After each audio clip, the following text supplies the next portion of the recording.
The year is 1217. Imagine a world ablaze with religious fervor. The Fifth Crusade, a momentous chapter in medieval history, begins.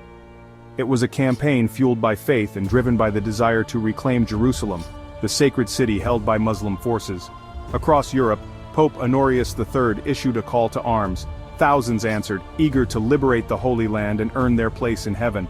The Fifth Crusade differed from its predecessors. Rather than targeting Jerusalem directly, the Crusaders aimed to strike at the heart of Muslim power in Egypt. Egypt, under the Ayyubid dynasty, was a formidable force and a vital hub in the Islamic world. The Crusaders believed capturing Egypt would cripple the Ayyubid Sultanate. This would pave the way for the eventual recapture of Jerusalem. The stage was set for a clash of civilizations, a struggle for control of the Holy Land. The fate of Jerusalem hung in the balance, and the world watched as the Crusaders embarked on their perilous journey. To understand the Fifth Crusade, we must journey back to the late 11th century.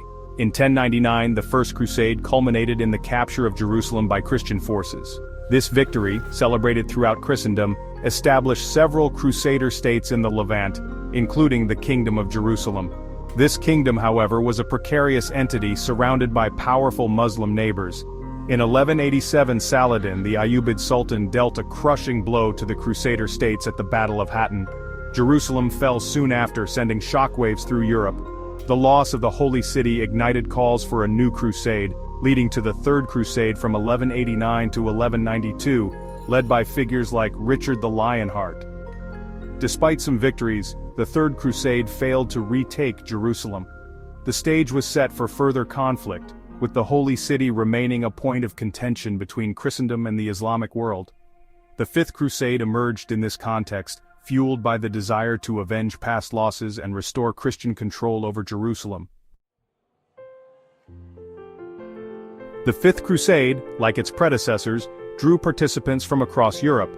Many were commoners moved by religious zeal, seeking spiritual rewards and a chance to participate in a grand divinely ordained mission. Others were seasoned knights and soldiers lured by the prospect of glory, land, and plunder in the east. The Crusaders gathered in the Italian city of Ancona in 1217. Their destination, Egypt. The plan was to sail across the Mediterranean, land in Egypt, and strike at the heart of Ayyubid power. Leading the crusade were prominent figures like King Andrew II of Hungary and Leopold VI, Duke of Austria. Their presence highlights the international nature of the crusade, a pan-European effort united by a common religious objective. With the blessings of the Pope and the hopes of Christendom upon them, the Crusaders set sail, embarking on a perilous journey across the Mediterranean. Their destination, the shores of Egypt, where they would face the formidable Ayyubid army in their quest to regain the Holy Land. The Crusaders landed in Egypt in 1218. They chose Damietta, a strategically vital port city situated on the Nile River, as their target. Damietta held immense strategic and symbolic value.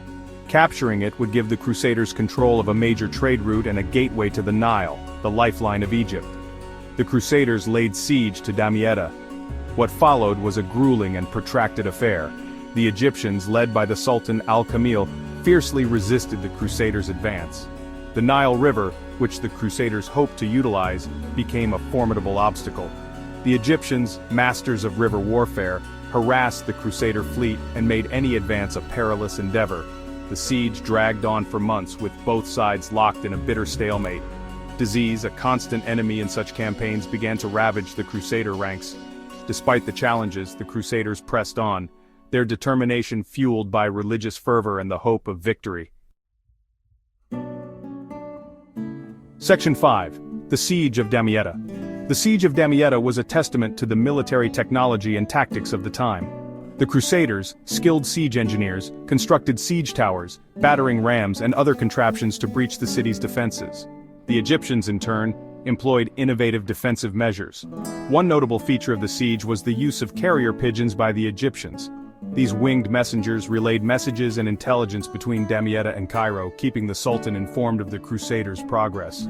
Despite their efforts, Damietta fell to the Crusaders in 1219. The victory, achieved at a heavy cost, was a major morale boost for the Crusaders and a significant setback for the Ayyubid Sultanate. Section 6. Shifting Sands, Shifting Fortunes. The capture of Damietta marked a turning point in the Fifth Crusade. However, the Crusaders' victory proved short-lived. Internal disputes and disagreements over strategy plagued the Crusader leadership. These divisions would have dire consequences for the campaign. One notable figure who emerged during the Fifth Crusade was Lady Nicola of Flanders. A woman of great piety and influence, she played a significant role in maintaining morale and providing material support to the Crusaders. Her presence highlights the role women played in medieval warfare, often overlooked in traditional narratives. Despite initial success, the Crusaders' campaign faltered.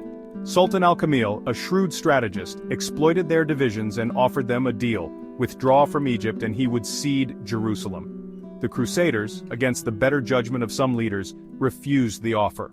This decision, driven by religious fervor and a belief that God would grant them victory, would prove to be their undoing.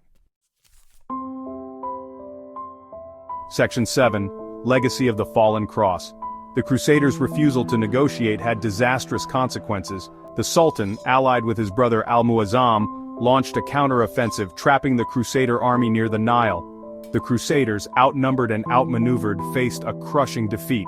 The Battle of Mansoura, fought in 1221, marked the end of the Fifth Crusade. The Crusaders, defeated and demoralized, were forced to surrender. The Sultan, true to his word, allowed them safe passage back to Acre, a Crusader-held city, in exchange for Damietta. The Fifth Crusade ended in failure, a costly and ultimately futile endeavor.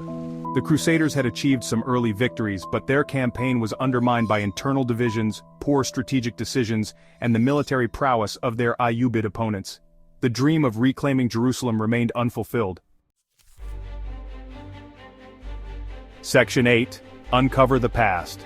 The Fifth Crusade, though a military failure, offers a fascinating window into the medieval world. It was a clash of civilizations, a struggle for control of land and faith. The Crusade had far-reaching consequences, shaping the political and religious landscape of the Middle East and Europe for centuries to come. The story of the Fifth Crusade is one of ambition, faith, warfare, and ultimately, defeat. It reminds us of the complexities of history, the clash of cultures, and the enduring power of religious belief. I encourage you to delve deeper into the history of the Crusades. Explore the lives of those who fought in them, the battles they waged, and the world they inhabited. The past, though long gone, has much to teach us about ourselves and the world we live in today. Like, share, and subscribe to learn more about the mysteries and wonders of our world, from the ancient past to the distant future.